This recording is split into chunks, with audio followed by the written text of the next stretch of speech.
Today, we're taking a look at a brand new offering from Sonible. This is the True Meter Bundle. The True Meter Bundle consists of two brand new plugins from Sonible. We have True Balance and we have True Level. True Balance is to help you get a well-made mix, and True Level is there to make sure that your level, particularly in mastering, is at the specifications of the streaming services and in general is a healthy signal for a professional record. We're going to start with True Balance. Let's talk about the interface here. So at the top, we have, of course, we can save presets, but you have a number of spectral references in here, right, that you can use to bump your mix up against, as well as this right side. And this is how you select these two, being the reference targets. You can also import your own references as well, right, from audio files, MP3s, FLAC files, WAV files, and whatnot. So if your intention is to get the overall spectral balance to be like whatever record that you want it to be, you can import that in here in that way. This section here gives you readouts of these three sections here, which this is split up into three bands. The bands in this case are selectable, which is a plus. Okay. Down here at the bottom, we have correlation meters and we have width meters. In the middle here, of course, we have the frequency plot of whatever reference you have. That's the gray section here. So if I change this back to this universal, you see where that changes, right? So that is the target reference that you're trying to achieve, okay? And of course, this can be changed based off of genre and of course, based off of the reference tracks that you import. What you want to do at that point is modify your mix, either frequencies or their volume, to get it close to your reference as possible. Some handy little tools that comes with this, the balance check. Now what this does is it's almost like a coach, right? So it's telling you whether or not your lows are good, whether they're too high or whether they're too low. Same with the mid and same with the highs. And that kind of helps you stay focused on what areas need to be adjusted. Down at the bottom here, we have the mono check, and it lets you know whether or not the width of the lows are good or bad, and then the overall correlation looks good. All right, so pretty much what you want is everything to be green. If it's all green, you're all good. You're in the right ballpark. Now, I don't think that you're going to always be able to get every record to come out exactly like a reference, because every record is different. The only other things that are on here, of course, we have settings here, and that's just to change the OpenGL and the tooltips. And then we have down here where you can reset the graph, right? The speed of the graph, fast, slow, and medium, and then the resolution. So let us run our last record through here and see what we get. So I'm going to select the universal for right now. I'm going to turn off balance check. I'm going to hit this here to reset just in case, and then I'm going to let the record play.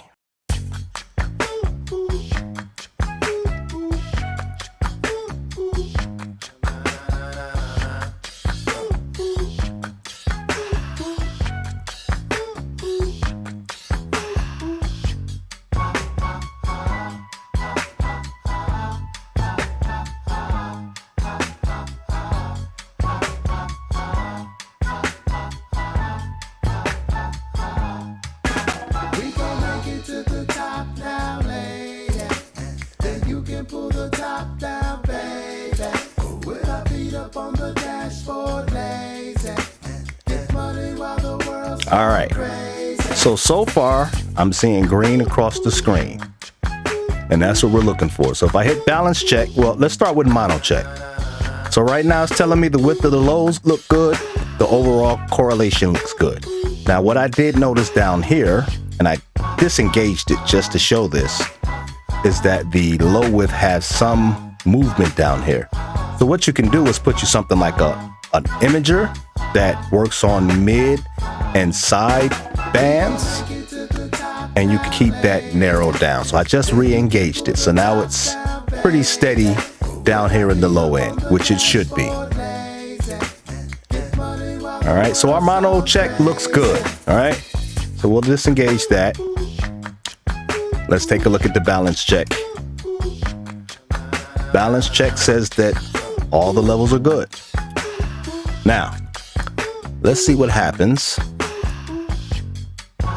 when we turn our kick up. Now it's telling me that the kick could be reduced by a number of decibels. All right. So we're gonna put that back down where we had it. I can even give it a little bit more.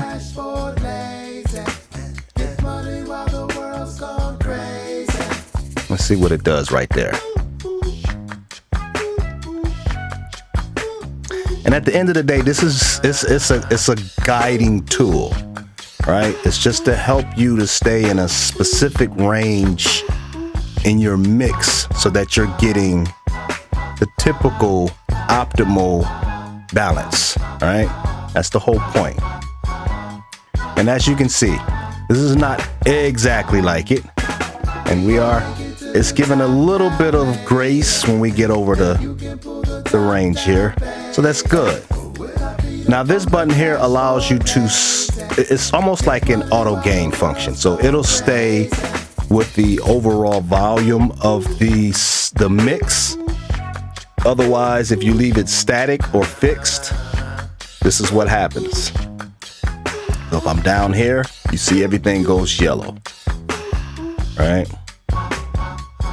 So I like to keep that on auto. So that keeps it in the range of everything, because the song has dynamic parts where it changes, right? But overall, what it's telling us is that our mix is good, right?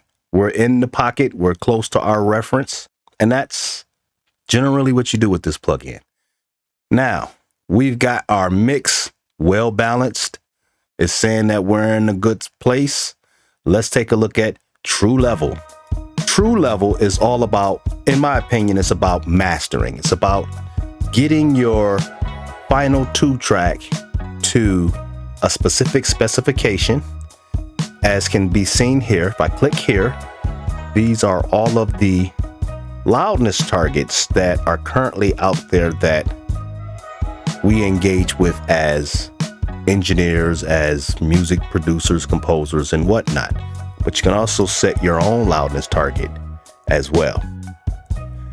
We have the dynamics, because this measures the dynamic range. You can choose your dynamic range type in here, or you can set the dynamic range target manually. We have references that we can import. So in these cases, what they're looking for is the loudness of the reference. So we would click on this and it would bypass this and use your reference. We have the LUFS loudness reading here. We have the dynamic range reading here. We have the LU range, or the loudness unit range here. And then we have our true peak here. And again, we want everything to be in green. All right, so looking at the rest of the interface here, we got the LUFS meter over here. We got the level, or true peak and RMS level over here. We got a level check option. Down at the bottom, it shows you the dynamics. And then of course you can select different LUFS properties here, pause it and restart it here.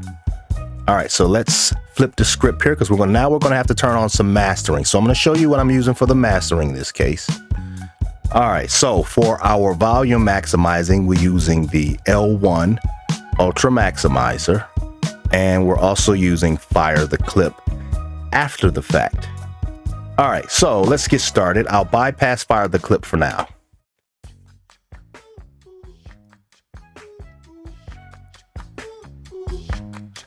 Now let's stop right here. What are we looking at here? So this here is letting you know, basically you want this here to be here and here, right? We want it to be both in loudness, up and down. This area here, we want that to be at -14 LUFS. We're at -18 right now. The items behind it that are kind of moving around, those are short term. So that's letting you know as the song goes on where everything is kind of sitting at in real time. This is more of an average, right? All right, so I'm gonna drop the threshold some more. Now what I'm looking for down here at the bottom is the dynamics to fall under this area. Right now it's a little low, so we can push it a little bit more. Now, what I've noticed is that you're gonna have to actually do a refresh here in order for it to pick up the changes. So we're getting closer to our dynamic range target. We are in our Spotify LUFS target at -13.2. Let's click on the level check button. And this is telling us right now what we need to do to get to our full target. Loudness looks good, all right? Peak level looks good, but our dynamics still seem to be too high. All right, so at this point, we're going to engage fire the clip.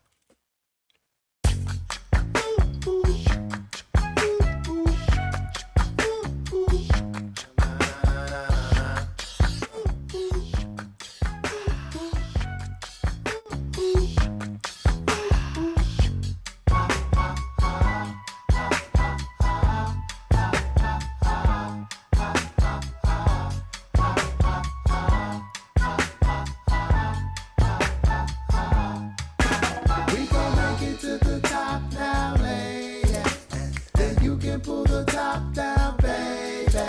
With our feet up on the dashboard, lazy. Get money while the world's gone crazy.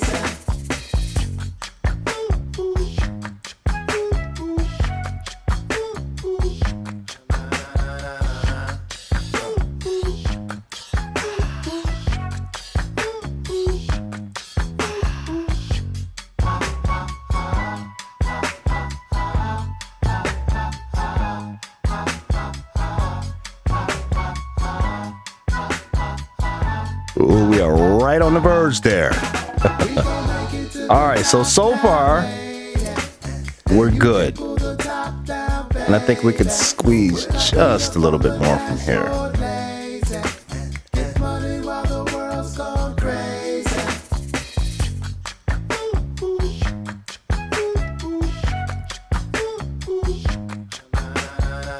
Let's see.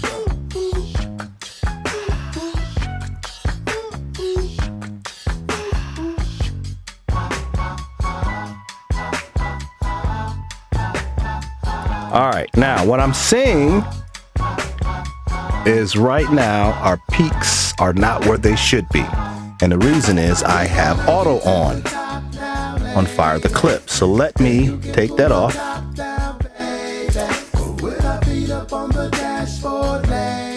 Now it's saying we're a little too high. Let me bring our clip down just a little bit.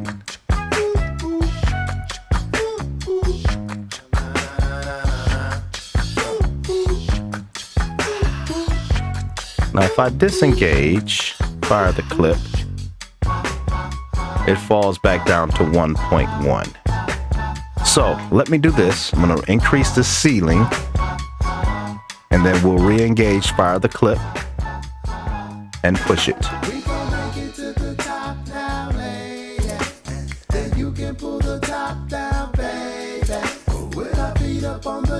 Interesting.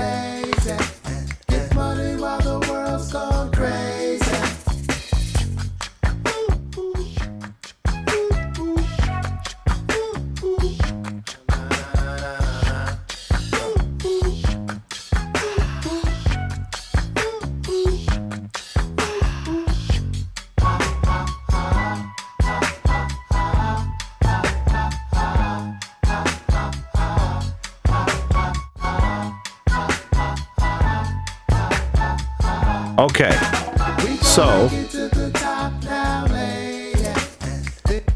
here's what I'm finding. I don't know if it's True Level or if it's the other plugins. The True Peak readout doesn't seem to match, and I'll show you what I mean by that. So right now I have out ceiling at 0 here in the L1 maximizer.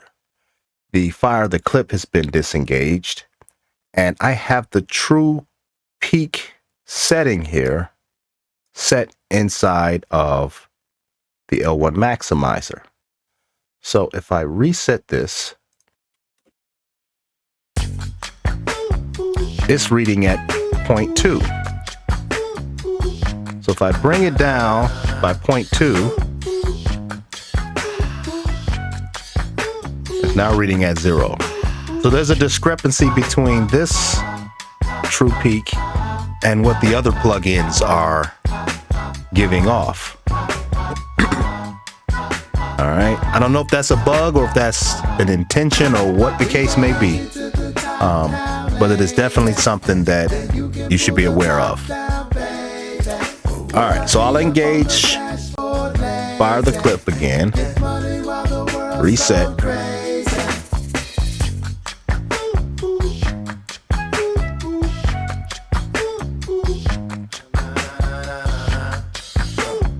If I do auto,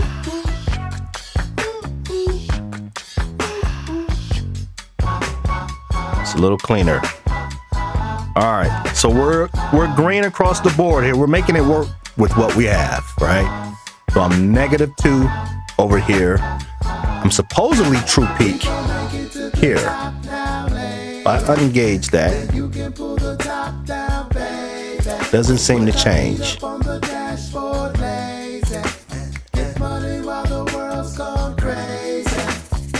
Now, what I want you to do in the comments, if you've made it this far, let me know if this sounds good on your system. All right, this is considerably mastered. Now I do have the volume relatively low in regards to the mastering portion of everything. Like right now I have the control room in Cubase turned down by 13 decibels. So you're not getting the full volume here. As a matter of fact, I'll creep it up for you.